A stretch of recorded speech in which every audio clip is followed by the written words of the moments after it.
সুবহানাল্লাহ বলতেন না? সকল কিছুর ধ্বংস আছে যেগুলো আল্লাহ পাক সৃষ্টি করেছেন। এক সময় এমন হবে যে যে মালাকুল মউত সকল কিছুকে, সকল প্রাণীকে প্রাণ হরণ করেন, যে ফেরেশতারা বাতাস দেন, যে ফেরেশতারা আল্লাহ পাকের হুকুমে বিশ্বকে পরিচালনা করেন, এক সময় তারাও থাকবে না। একমাত্র কে থাকবেন? জোরে কে থাকবেন? আল্লাহ থাকবেন। আমাদের জীবন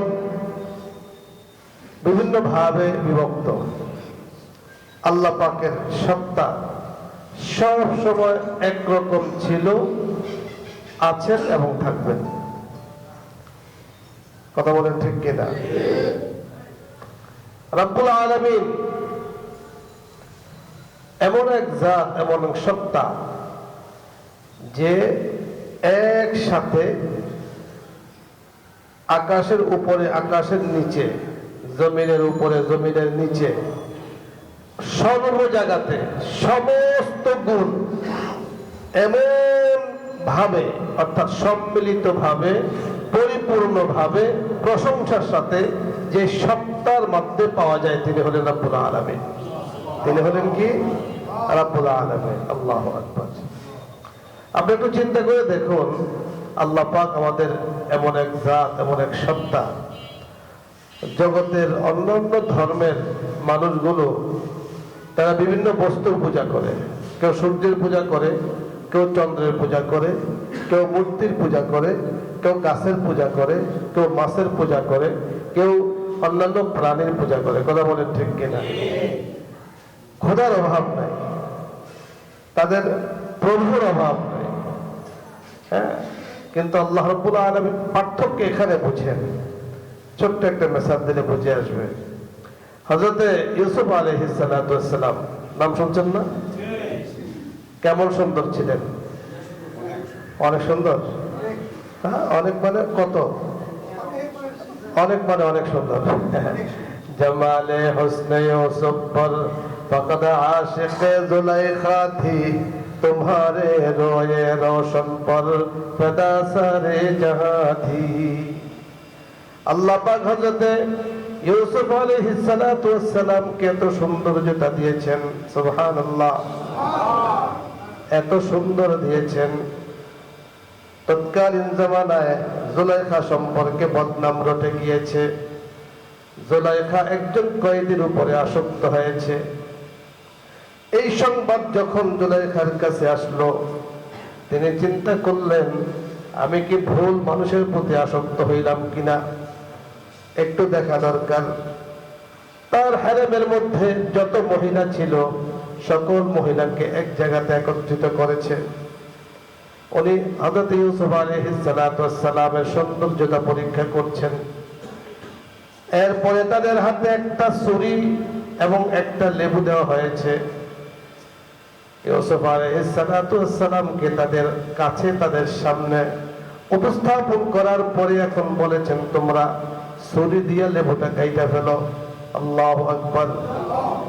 এই কথা যখন তারা বলেছে, ইউসুফ আলাইহিস সালাতু ওয়াস সালামের সৌন্দর্যতা এত বেশি ছিল, তাকাইছে তো এমন ভাবে তাকিয়েছে, এই তাকানোকে নিচে নামানোর কথা বলে গিয়েছে। এত সুন্দর আল্লাহ পাক ইউসুফ আলাইহিস সালামকে দিয়েছেন। তাকিয়েছে, তাকানোটাই তাকাইয়া আছে, চোখের পলক যে পড়তে হবে, ফালাইতে হবে, এই প্রয়োজন ভুলে গিয়েছে। এত সুন্দর। এখন জুলাইখা বলতেছে, কি কাটো? লেবু কাটো। এখন সকলে লেবু কাটবে কি, কোথায় ছুরি, কোথায় লেবু, খবর নাই। পোজ দিছে, তাদের হাত কাটা গেছে। ফাকাত্তা'না আইদিয়াহুন্না, সকলে তাদের হাত কেটে ফেলছে। কথা বলেন ঠিক কিনা? হযরত ইয়াকুব আলাইহিস সালাতু ওয়াস সালাম, ইউসুফ আলাইহিস সালাতু ওয়াস সালামের আব্বা জান ছিলেন। আল্লাহ পাক এত সুন্দর দিয়েছেন হযরত ইউসুফ আলাইহিস সালাতু ওয়াস সালামকে, তারপরও তার ভেতরে আল্লাহর ভয় ছিল। কার ভয় ছিল? আল্লাহর ভয় ছিল। এখান থেকে বুঝেন, আল্লাহ পাক ইউসুফ আলাইহিস সালাতু ওয়াস সালামকে সুন্দর বানিয়েছেন, যার প্রতি জুলাইখা সহ অন্যান্য মহিলারা আসক্ত ছিল। কিন্তু আমাদের নবী সাল্লাল্লাহু আলাইহি ওয়াসাল্লামকে আল্লাহ পাক এত সৌন্দর্য দিয়েছেন, এত সৌন্দর্যতা দিয়েছেন, তামাম জাহানের তামাম মাখলুকাত আমাদের নবীর উপরে আশিক ছিল। সুবহানাল্লাহ। তামাম জাহানের ওনার উপরে তো মহিলারা ছিল, আমাদের একজন মহিলা জুলাইখা, তাও পরবর্তীতে আল্লাহ পাক ওনাকে 16 বছরের হায়াত দিয়ে পরবর্তীতে তাদের মধ্যে বিবাহ সম্পাদিত হয়েছে, সে অনেক ঘটনা। আমাদের নবীজি ওনার জন্য যেমন মানুষ পাগল ছিল, অনুরূপ ভাবে ওনার জন্য গাছপালা, তরুলতা, পাহাড় পর্বত, নদী নালা, মাছ, লাঠি, কাঠ, খন্ড, গাছের সকল কিছু ওনার জন্য কি ছিল? আশিক ছিল। নবুয়তি পান নাই, যখন নবুয়তি প্রাপ্তির আগে গিয়েছিলেন আবিসিনিয়াতে ব্যবসার উদ্দেশ্যে, সেখানে যাওয়ার পরে ওই জমানার সবচেয়ে বড় রাহেব পণ্ডিত সে মাঠে এসেছে, দেখলো যে সকল গাছগুলো ছিল এগুলোর মাথা উপরে, কিন্তু সবগুলোর মাথা নুয়ে আছে, সবগুলোর মাথা নুয়ে আছে, পাতা লড়ে না, সব একবার কি বলে নীরব নিস্তব্ধ হয়ে আছে। কারণটা কি? বুহাইরা রাহেব তখন খবর পেয়েছে, এর কারণ হইল এই জায়গাতে জামানার শ্রেষ্ঠ মানব মুহাম্মদ রাসূলুল্লাহ সাল্লাল্লাহু আলাইহি সাল্লামের আবির্ভাব ঘটেছে। সুবহানাল্লাহ। সেটাও লম্বা ওকেয়া। বলতেছিলাম যে আল্লাহ দিয়েছেন ইউসুফ আলাইহিস সালাতু ওয়াস সালামকে এত সৌন্দর্যতা, যে আল্লাহ দিয়েছেন মুহাম্মদ রাসূলুল্লাহ সাল্লাল্লাহু আলাইহি ওয়াসাল্লামকে এত শান এবং এত মান, এত সৌন্দর্যতা, সেই আল্লাহ কত সুন্দর। সুবহানাল্লাহ। সে আল্লাহ কত সুন্দর। আল্লাহর সৃষ্টি যদি সুন্দর হয়, এত সুন্দর হয়, তো আল্লাহ কত সুন্দর। কথা বলেন ঠিক কিনা? জমিন সুন্দর, আকাশ সুন্দর, গাছপালা, তরুলতা, পাহাড় পর্বত, নদী নালা, কত কিছু কত সুন্দর। না জানি আল্লাহ তুমি কত সুন্দর। কথা বলেন ঠিক কিনা? সে আল্লাহ পাককে কেউ দেখেছেন জগতের মাঝে? বুঝেন দুনিয়ার কত প্রভু, কত মূর্তির পূজা মানুষে করে, কত কিছু করে।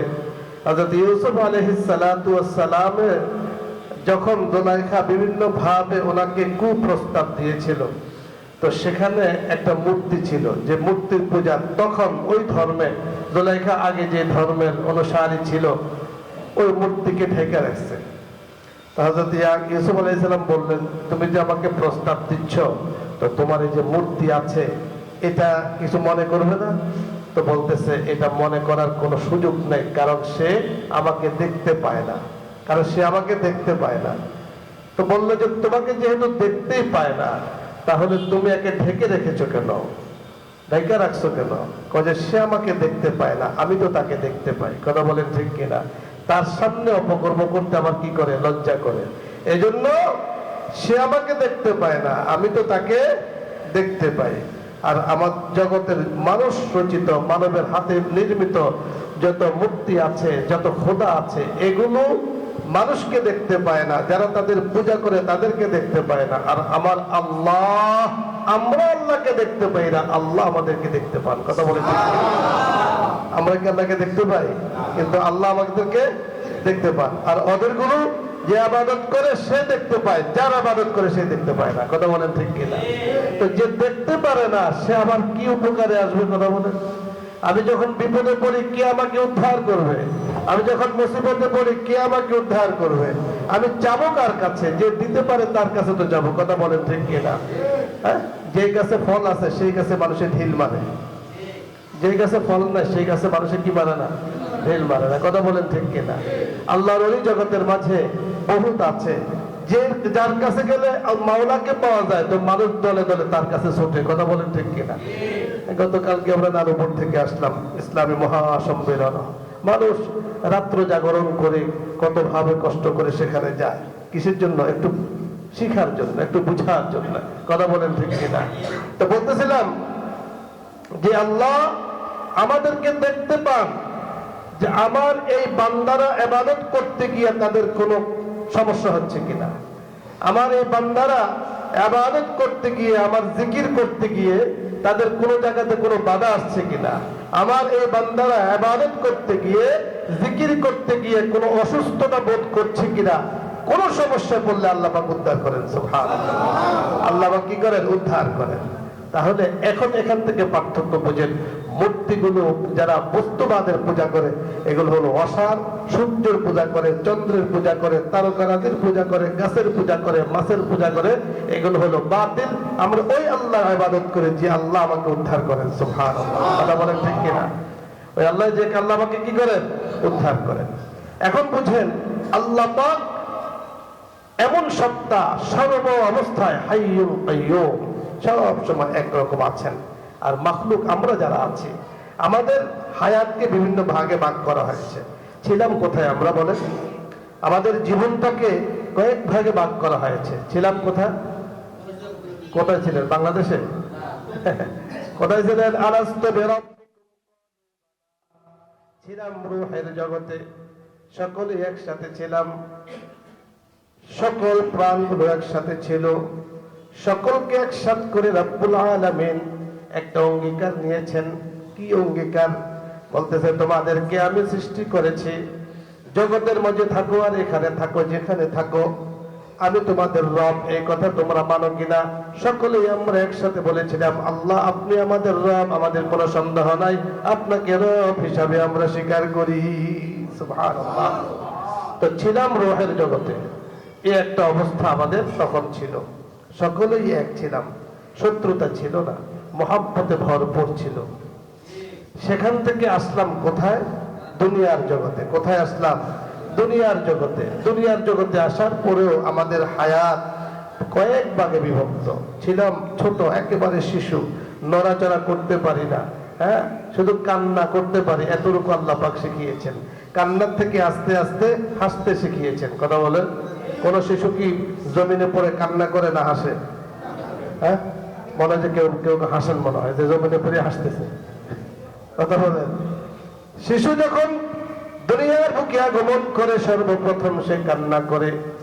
আমার আল্লাহ তাকে কান্না শিখিয়েছেন, তাকে বলে দিয়েছেন এমন জগতে যাইবা যে জগতে তোমার যে প্রয়োজনগুলো আছে, এই প্রয়োজনগুলো তো তুমি মুখে বলতে পারবা না, মুখে বলার শক্তি তখন তোমাকে দেয়া হবে না। তবে এমন একটা পদ্ধতি তোমাকে দিয়ে দেওয়া হবে, ওই পদ্ধতি অবলম্বন করবে, তোমার মুখে খাবার চলে আসবে। সুবহানাল্লাহ, কথা ঠিক কিনা? দুনিয়ার বুকে যখন আমি আপনি আগমন করেছি, যখন জমিনে আমাদের পদার্পণ হয়েছে, আমরা জমিনে আগমন করেছি, সর্বপ্রথম কান্না করেছি। মা জননী প্রসবের বেদনায় কষ্টে আছে। আল্লাহু আকবার। যখনই দাত্রী আমার আপনার সুন্দর বডিটাকে একেবারে তোয়ালিয়া মোড়াইয়া বিভিন্ন কাপড়ে পেঁচাইয়া মা জননীর কাছে এনে দেখেছি, আল্লাহু আকবার, এমন মায়া, এমন মুহাব্বত আল্লাহ পাক এই মাকে দিয়েছেন। তামাম ব্যথা, তামাম কষ্ট সন্তানের চেহারা দেখার সাথে সাথে দূর হয়ে যায়। এখন মার পেরেশানি, আমার সন্তান কান্না করছে, তাকে খাবার দিতে হবে। কথা বলেন ঠিক কিনা? মার পেরেশানি, আমার সন্তান কষ্ট পাচ্ছে, তাকে খাবার দিতে হবে। আল্লাহ পাক আমাকে আপনাকে কান্নার মতো এমন একটা উপাদান, এমন পদ্ধতি দিয়েছেন। ওই মা জননী বুঝেন আমার বাচ্চার, আমার বাচ্চাদের ক্ষুধা লেগেছে। কথা বলেন ঠিক কিনা? যখন কান্নার আওয়াজ বিভিন্ন ধরনের হয়, এক ধরনের কান্না ক্ষুধার কারণে হয়, এটাও মা বুঝতে পারেন। এই মাকে কেউ শিখাইয়া দেয় নাই, তোমার সন্তান এইভাবে কান্না করলে বুঝবা ক্ষুধা, এইভাবে কান্না করলে বুঝবা ব্যথা, এইভাবে কান্না করলে বুঝবা কষ্ট, কেউ বলে দেয় নাই।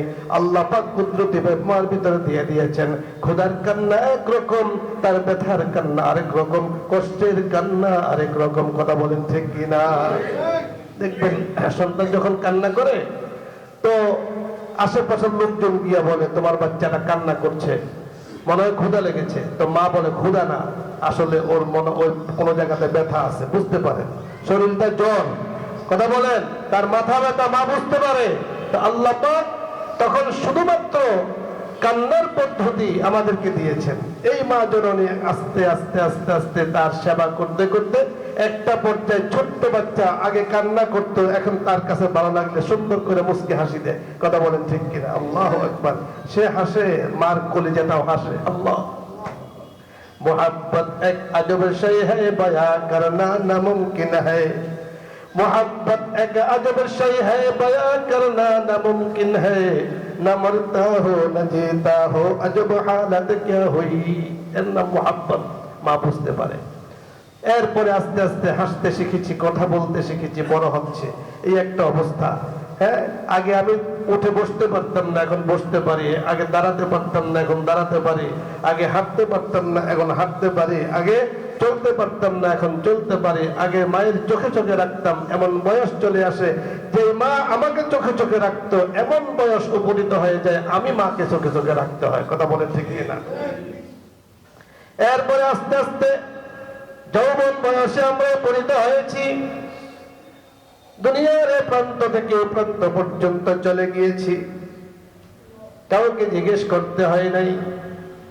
এই প্রান্ত থেকে ওই প্রান্ত আমরা ঘুরে বেরিয়েছি, বাই রোডে বাই ইয়ারে সব জায়গাতে ঘুরে বেড়াই।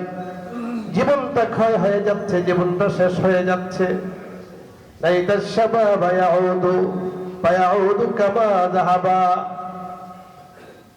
যৌবনকাল চলে যাচ্ছে, যেভাবে চলে যাচ্ছে আর ফিরে আসবে না। কথা বলেন ঠিক কিনা? একটা পর্যায়ে আমাদের বয়স হয়ে যাচ্ছে, বয়স হয়ে গিয়েছে 50, 60, 70। আগে শরীরে কোনো রোগ ছিল না, ডাক্তারদের পরীক্ষা করাইলে দেখা যায় তো সব ওকে, সব পজিটিভ। কথা বলেন, সব ভালো। কিন্তু এখন পরীক্ষা করাইতে যান 50-এর পরে, এই ইনফেকশন, ওই সমস্যা, ওই সমস্যা। কথা বলেন ঠিক কিনা? জীবন ক্ষয় হয়ে যাচ্ছে। জীবন ক্ষয় হয়ে যাওয়ার পরে একটা পর্যায়ে মালাকুল মউত চলে আসবে। মালাকুল মউতের ডাকে সকলকে ইশারা দিতে হবে। কথা বলেন ঠিক কিনা? আমার আল্লাহ বলেন, কুল্লু নাফসিন যায়িকাতুল মাউত ওয়া ইন্নামা তুওয়াফাউনা উজুরাকুম ইয়াওমাল কিয়ামাহ। বান্দা, প্রতিটি মানুষকে, প্রতিটি প্রাণকে, প্রতিটি প্রাণীকে মরতে হবে। মরার পরে যেতে হবে তাকে কবরে। কোথায় যেতে হবে? কবরে। হ্যাঁ, এখন আপনি বলবেন যে হুজুর আমরা কবরে যাইতাম না, আমরা সব বাচ্চাগুলো বলে দেবো মরে গেলে কবর দিস না, আমারে কার্বের উপরে উঠায় রাখিস, অথবা আমারে পোড়ায়, কি বলে, পোড়াইয়া ছাইয়ের মতো ছড়াইয়া দিস, তো আল্লাহ পাক আমাকে দেখতে পারবে না। কথা বলেন, তো শাস্তি দেবেন, শাস্তি দিবে কিভাবে? শাস্তি দেওয়ার তো কোনো কি নাই, পদ্ধতি নাই। আমাকে পাইলে তো শাস্তি দিবে। কথা বলেন, না পাইলে শাস্তি দিবে কেমনে? হ্যাঁ, পলায়ন করবে, এটা আপনার একটা পদ্ধতি, আপনার বুঝ। কারণ আমার বুঝতে এতটুকু, যার যেমন বুঝ। কথা বলেন, যে আমি একটা মাঝে মাঝে উপমা দিয়ে থাকি। আল্লাহ পাক এক একজনকে মেধা এক এক রকম দিয়েছেন। সে মেধা খাটিয়ে এক একজনে অনেক কিছু করে, আবার অনেকের মেধাও পর্যন্ত যায় না। 3 বন্ধু গিয়েছিল এক জায়গাতে, তো যাওয়ার পরে সেখানে বড় একটা মিনারা দেখতেছে, মসজিদের মিনারা। এখন 3 জনে গবেষণা করছে যে এই মিনারাটা বানাইলো কেমনে। একজনে বলতেছে, আরে তোদের মাথায় কিছু নাই, এই মিনারা কিভাবে বানিয়েছে বুঝতে পারছো না? বলে কেমনে? মিনারা অনেক উঁচা, ধরেন 60, 70, 100 গজ লম্বা হবে, কিভাবে বানিয়েছে বুঝতে পারছো না? কিভাবে? এটাকে মাটিতে শোয়া বানিয়েছে, বানানোর পরে এরপরে সকলে ধইরা উপরে উঠাই দিয়েছে, দাঁড়া করাই দিয়েছে, মিনারা হয়ে গেছে। কথা বলেন, এভাবে শুনছেন কোনোদিন মিনারা বানাইতে? দেখেছেন কখনো? এটাকে সম্ভব? বড় মিনারাকে এটাকে বানাইয়া শোয়া এরপরে এটাকে উঠাই দিবে? এটাকে ছোট্ট জিনিসটাকে নাড়াচাড়া করতে হবে। আরেকজনের দমক দিয়ে বলতেছে, আর তুই তো, তোকে আগে তো মনে করেছিলাম তুই কিছু বুঝোস, এখন তো কিছুই বুঝোস না। এটা কোনো কথা হইল যে মিনারা আবার এটাকে সোয়া বানাইয়া দাঁড়া করাই দিবে? এটা কি হয়? বলে তাইলে তুমি বলো কেমনে? আরে আগের জমানায় মানুষে তো লম্বা ছিল। কথা বলেন, মানুষে কি ছিল? লম্বা ছিল। মিনারা উঁচা হয়, মানুষও উঁচা হয়। কথা বলেন ঠিক কিনা? তৃতীয় জন বাকি আছে। তৃতীয় জন বলতেছে, তোদের মাথায় তো মনে করছিলাম কিছু আছে, তোর মাথাও তো কিছু নাই। বলে কি? আরে এটা তো একটা কূপ ছিল, কুয়া, কূপ ছিল। এই কূপটাকে উল্টাইয়া দিছে আর মিনারা হয়ে গেছে। কথা বলে, কারণ কূপের দেখবেন, কূপটা তো আর সব জায়গাতে হাউস না, একবার উপরে নিচে সমান থাকে। আর পুকুর কি থাকে? পুকুর কি থাকে? উপরে ছড়ানো থাকে, নিচে কিন্তু এক জায়গাতে গোল হয়। দেখছেন না? এক জায়গাতে কি থাকে? গোল থাকে। যে এটাকে উল্টাইয়া দিছে, তো এটা কি হয়ে গেছে? মিনারা হয়ে গেছে। 3 জন বড় বুদ্ধিমান। কথা বলেন ঠিক কিনা? ঠিক। আর 3 জনে তো নির্ভর। 3 জনে কি? 3 পদ্ধতির একটাও ঠিক না, বরং এটাকে মিস্ত্রি তার কলা কৌশল দিয়ে বানিয়েছে। কথা বলেন ঠিক কিনা? তো আল্লাহ পাক এক একজনকে এক এক মেধা দিয়েছেন, এক এক বুদ্ধি দিয়েছেন। এই বুদ্ধি দিয়ে আমরা চিন্তা করি, আল্লাহ রাব্বুল আলামিন মানব জীবনকে পরিচালনা করার জন্য মানুষকে মেধা দিয়েছেন, বুদ্ধি দিয়েছেন। বুদ্ধি দিয়ে সঠিকটাকে নির্বাচন করার জন্য, সঠিকটাকে বোঝার জন্য। তো বলতেছিলাম, প্রত্যেকটা মানুষকে মৃত্যুর স্বাদ আস্বাদন করতে হবে, কবরে যেতে হবে। এখন কবরে বলছিলাম যে কবরে যাইতে হবে, তো কবরে আমাকে তো পুরাইয়া দিবে, মাছে খেয়ে ফেলবে, বাঘে খেয়ে ফেলবে, ওই বিমান অ্যাক্সিডেন্ট করে মারা যাবে, অথবা কি ছিন্ন ভিন্ন হয়ে যাবে। আজরাইল পাবে কোথায়, আর কি বলে শাস্তি দিবে কোথায়, এরকম আমার বুঝ অনুযায়ী বলে আর কি। কথা বলেন ঠিক কিনা? আমি আগে একবার বয়ান করেছিলাম, গতকালকে শুনেছিলাম, সেই কথা আমারও মনে পড়েছে।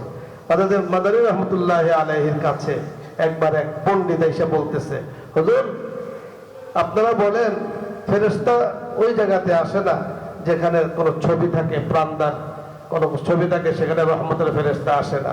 তো সুতরাং আমরা তো অন্য ধর্মের, এই যে কুকুর আমার কোলে সবসময় থাকে, দেখবেন অন্যান্য ধর্মের লোকেরা কুকুর বিড়াল আবিজাবি খুব পালে, এটা সবসময় আমার কাছে থাকে।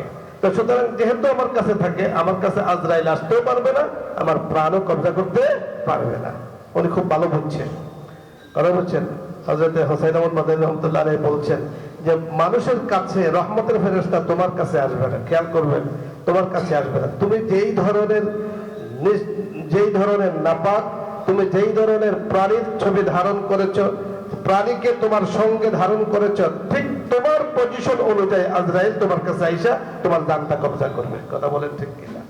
যাই হোক, তো বলতেছিলাম, প্রতিটি মানুষকে মওতের স্বাদ আস্বাদন করতে হবে, মৃত্যুবরণ করতে হবে। আপনি বলবেন আমরা যখন বিভিন্ন জায়গাতে মারা যাব, অনেক মানুষ বিভিন্ন অবস্থায় মারা যায়, ফেরেশতারা তো তাকে পাবে না, শাস্তি দিবে কিভাবে?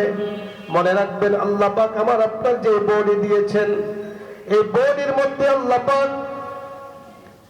কিছু কিছু অংশ দিয়েছেন, মাটি যেটাকে খেয়ে ফেলে, সাপ যদি খায় হজম করতে পারে, বাঘে খাইলেও সেটাকে হজম করতে পারে, সেটা ছিন্ন ভিন্ন হতে পারে, বিভিন্ন ভাবে সেটা একেবারে ছোট্ট ছোট্ট হয়ে যেতে পারে। কিন্তু আমার আপনার দেহের মধ্যে এমন একটা যন্ত্র আল্লাহ ফিট করে দিয়েছেন, সুবহানাল্লাহ। ওই যন্ত্রটাকে জগতের কোনো মানুষ সেটাকে হজম করতে পারে না, ভাঙতে পারে না, শক্ত থাকে। যেখানে যায়, একটা সময় আকাশে মানুষ মারা যাক, জমিনের নিচে মানুষ মারা যাক, সাগরে মানুষ মারা যাক, অ্যাক্সিডেন্ট হয়ে মানুষ মারা যাক, যেখানে মানুষ যাক, ওই যে উপাদান যেটাকে কেউ হজম করতে পারে না, ওই যে উপাদান যেটাকে কেউ ভাঙতে পারে না, একটা সময় সেটা মাটিতে চলে আসে। সুবহানাল্লাহ। এজন্যই আমরা বলি, মিনহা খালাকনাকুম ওয়া ফিহা নুঈদুকুম ওয়া মিনহা নুখরিজুকুম তারাতান উখরা। আল্লাহ পাক বলেন, বান্দা তোমাকে মাটি থেকে সৃষ্টি করা হয়েছে, একদিন তোমাকে মাটিতে দেয়া হবে, একদিন তোমাকে মাটির থেকে উত্থাপন করা হবে। এই প্রশ্ন যে একটু আগে বললাম, প্রশ্নের জবাব হয়ে যায়। জগতের মাঝে মানুষ যেখানে থাকুক, তার যে উপাদানটা আছে, ওই উপাদানটা একটা পর্যায়ে সাপে খাইলো, একটা পর্যায়ে সে হজম করে মলমূত্র ত্যাগ করে সেটাকে বের করে ফেলবে, পানির নিচে পড়ে থাকবে, যেখানে সাগরের নিচে যাবে সেখানে মাটি। আকাশে যদি মানুষ মারা যায়, ওই উপাদান যেটাকে ভাঙতে পারে না, সেটা যেখানে পড়বে সেই জায়গাতে মাটি। কথা বলেন ঠিক কিনা? একে যদি লোহার মধ্যে আবদ্ধ করে রাখা হয়, লোহা তাকে হজম করতে পারে না, নষ্ট করতে পারে না। একটা সময় লোহা পচে যাবে, বলে শেষ হয়ে যাবে, একটা সময় খালি হয়ে যাবে, যেই জায়গাটা খালি হবে আর যে জায়গাটা ওই উপাদান যাবে সেই জায়গাটা মাটি। কথা বলেন ঠিক কিনা? সুতরাং একটা সময় প্রত্যেকটা মানুষকে মাটির থেকে আল্লাহ পাক সৃষ্টি করেছেন, মাটিতে দেওয়া হবে, পুনরায় মাটি থেকে ওঠানো হবে। কথা বলেন, মানুষ লাশকে দাফন করার পরে আমরা কি করি? মিনহা খালাকনাকুম ওয়া ফিহা নুঈদুকুম ওয়া মিনহা নুখরিজুকুম তারাতান উখরা। এই দোয়াটা বলি কিনা? আমরা মনে করি যে এই দোয়া পড়লে কবরে যিনি যাচ্ছেন ওনার মনে হয় কিছুটা শাস্তি লাঘব হবে, ওনার জন্য একটা দোয়া করা হইল। এটা কি ওনার জন্য দোয়া? আপনি কি ওনার কাছে, ওনার জন্য আল্লাহ পাকের কাছে কিছু বলেছেন এখানে? জানলে ওনাকে মাফ করে দেন, গুনাহগুলো মাফ করে দেন, কবরে আযাবকে আপনি নরম করে দেন, কবর আযাব কিছু আছে এখানে? তো কিছুই তো আপনি চান না ওনার জন্য। এখানে কি আছে? ওনার জন্য ওনাকে দাফন করে আল্লাহ পাক এই আয়াত দ্বারা আপনাকে শিক্ষা দিচ্ছে, ও মাটির মানুষ, যে চলে যাচ্ছে মাটিতে, সে মাটির সাথে মিশে যাবে, তুমি এখনো বেঁচে আছো, মাটির মতো ঠান্ডা হয়ে বাচ্চা থাকো, মানুষ থেকে প্রতিশোধ নেওয়ার প্রবণতা তোমার মধ্যে রাখিও না, কারণ একদিন তোমাকেও তো এই মাটিতে আসতে হবে। কথা বলেন। শিক্ষা আমার জন্য, যে যাকে দাফন করছে তার জন্য শিক্ষা, আর তার জন্য শিক্ষা নয়, যে দাফন করছে তার জন্য শিক্ষা। তাহলে এরপরে কবরে যাবেন, আমি আপনি কবরে যাব, ছিলাম রূহের জগতে, আসলাম দুনিয়াতে, চলে যাচ্ছি কবরে। তৃতীয় ধাপ কবরের, কোথায়? এটা হলো তৃতীয় ধাপ। কবরে যাওয়ার পরে কবরে বিভিন্ন ধরনের সওয়াল জবাব হবে। আপনি বলবেন, হুজুর, যারা বিভিন্ন জঙ্গলে ভঙ্গলে, যারা বিভিন্ন জায়গাতে মারা গিয়েছে, বিভিন্ন কণিকাগুলো বিভিন্ন জায়গায় পড়ে আছে, ওদেরকে এক জায়গায় কে করবে? বলে এক জায়গাতে না, কণিকা যেখানে পড়ে আছে ওই কণিকার মধ্যে আল্লাহ পাক তাকে পাওয়ার দিবেন শাস্তি যদি হয়। যদি সে নেক কাজ করে শাস্তি ভোগ করার পাওয়ার দিবেন, যদি সে ভালো মানুষ হয় তো ভালো কিছু ভোগ করার পাওয়ার দিবেন, যেখানে যাবে সেখানে তাকে পাওয়ার দিবেন। সুতরাং কবরে যাইলে ব্যক্তি যেমনি ভাবে শান্তি পায়, অনুরূপ ভাবে যেমনি ভাবে তাকে আযাব দেওয়া হয়, ওই কণিকা আল্লাহ পাকে পাওয়ার দিয়ে দেন। মাটির উপরে থাকুক আর মাটির নিচে থাকুক, কোনো সমস্যা নেই, আযাব হতে থাকবে। এটা হলো কয় ধাপ? তৃতীয় ধাপ। চতুর্থ ধাপ, কবরে যদি আপনি থাকেন, আরামে থাকেন, শুয়ে থাকেন, নড়াচড়া করার কোনো সুযোগ নাই, বহু বছর পরে তার ওখরা সিংহায় ফুৎকার দেওয়া হবে। প্রতিটা মানুষ জমিন থেকে আলুর ছড়া যেইভাবে জমিন থেকে টান দিলে একটা লতার সাথে কয়েকটা আলু, কথা বলেন, 15টা 20টা পেঁয়াজ এইভাবে ঝুলতে থাকে, প্রত্যেকটা কবর থেকে যেখানে বারবার মানুষকে কবর দেওয়া হয়েছে ওই কবর থেকে মানুষ এইভাবে উঠতে থাকবে। সুবহানাল্লাহ। চতুর্থ ধাপ, কবর থেকে ওঠানো হবে। পঞ্চম ধাপ, হিসাব বিকাশ শুরু হবে। লম্বা আলোচনা করছি না। হিসাব বিকাশের পরে ফামান যুহজিহা আনিন নার ওয়া উদখিলাল জান্নাতা ফাকাদ ফাজ, যে আয়াত তেলাওয়াত করেছিলাম, ফামান যুহজিহা আনিন নার, যে ব্যক্তিকে জাহান্নাম থেকে সরানো হবে। আপনি দেখবেন, সিমটম দেখে দেখবেন, লক্ষণ দেখে দেখবেন, আমি আপনি বুঝবো যে আমার জন্য জাহান্নামের ফয়সালা নয়, জান্নাতের ফয়সালা। কথা বলেন ঠিক কিনা? পরীক্ষা দিয়ে আসার পরে আমরা বুঝতে পারি কত নাম্বার পাবো, কত নাম্বার অ্যান্সার করেছি, বুঝতে পারি না? যে আমাকে নিঃসন্দেহে 90 দিবে, 90 দিতে না পারলে অন্তত 85 দিবে, নাম্বার কাটার কোনো ব্যবস্থা নাই, আছে না নাই? পরীক্ষা দেওয়ার পরে যেমনি ভাবে দুনিয়ার মধ্যে বোঝা যায়, সেখানেও আপনি আমি বুঝতে পারবো। বোঝার পরে ফামান যুহজিহা আনিন নার ওয়া উদখিলাল জান্নাতা ফাকাদ ফাজ, যে ব্যক্তিকে জাহান্নাম থেকে মুক্তি দেওয়া হবে, তালিকা প্রকাশ করা হবে, এদেরকে জাহান্নাম থেকে মুক্তি দেওয়া হয়েছে, তালিকা প্রকাশ করা হবে, এদেরকে বিনা হিসাবে জান্নাত দেওয়া হয়েছে, তালিকা প্রকাশ করা হবে। ওয়া উদখিলাল জান্নাতা, এতগুলো ধাপ আমার আপনার জীবনে ছিল। ছিলাম রূহের জগতে, আসলাম দুনিয়ার জগতে, গেলাম কবরে, এরপরে আবার কবরে শুয়েছিলাম, আবার কবর থেকে উঠলাম, হিসাব নিকাশ হইল। এখন মৌলিক মূল ফয়সালা, যে ব্যক্তিকে জাহান্নাম থেকে সরানো হইল, জান্নাতে দেওয়া হইল, আমার আল্লাহ বলেন, তোমার এই জীবনের এতগুলো ধাপ অতিক্রম করেছ, এখন হইল তোমার সফলতা। যিনি জাহান্নাম থেকে মুক্তি পেয়েছেন, জান্নাতে গিয়েছেন, তিনি হইল প্রকৃত সফল। কথা বলেন ঠিক কিনা? এই উদ্দেশ্যেই আমাদের এত কিছু করা, এই উদ্দেশ্যেই এত কিছু করা। সুতরাং সাকসেস জীবন, সাকসেসফুল জীবন, তারপরে সফলতার জীবন, মহা সফলতার জীবন হলো আল্লাহর জান্নাতে যেদিন যেতে পারবো। এই ছাড়া যদি আল্লাহ না করেন কারোর জন্য জাহান্নামের ফয়সালা হয়, তাহলে তার জীবনের এতগুলো ধাপ অতিক্রম করেছে, সব বেকার, জীবনের ষোলো আনাই মিশা। আর যেই ব্যক্তি ধাপ পার হয়ে জান্নাতে গিয়েছেন, তার জীবনের ষোলো আনাই সাকসেস। কথা বলেন ঠিক কিনা? আল্লাহ পাক আমাদেরকে মহা সফলতার জীবন দান করুন। আল্লাহ পাক আমাদেরকে জাহান্নাম থেকে মুক্তির ফয়সালা করুন, আমাদের জন্য জান্নাতের ফয়সালা করুন। আমিন। ওয়া আখিরু দাওয়ানা আলহামদুলিল্লাহি রাব্বিল আলামিন। এরা সুন্নাত পড়ে সুন্নাত পড়ে